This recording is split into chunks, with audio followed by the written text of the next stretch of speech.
going to India on a regular basis was an interesting experience. And I went there at one stage without boring you with all the details because my wife was born with extreme motion sickness, extreme.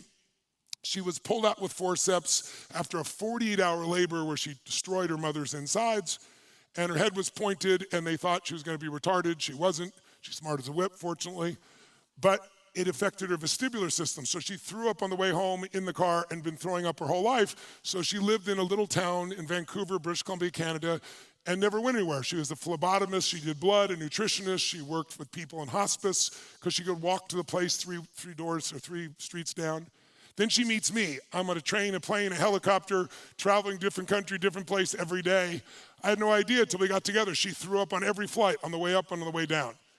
We counted up downs for how often she threw up. She lost literally 22 pounds. She couldn't lose them. She was a size 0. She burned out all her teeth in the back of her throat from throwing up, from the acids.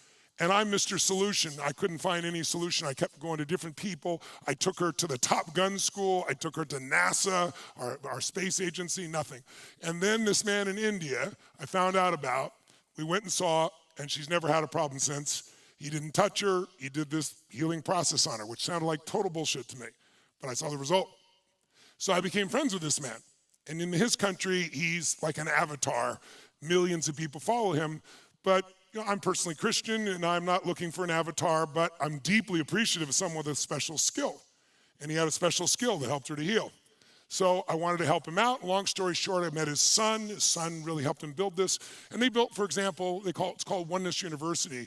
They built this university for people from every religion. And he built this giant temple for every religion, no separation. When I went there, I met Don Massimo, who was the Pope's secretary at the time. I'm like, what are you doing here? He goes, the Pope's had 4 of his friends come here and be transformed. He sent me to figure it out because he invited this guy to come to the Vatican. And he said, no, I've never left my hometown in 70 years. I'm not leaving now. So, wow.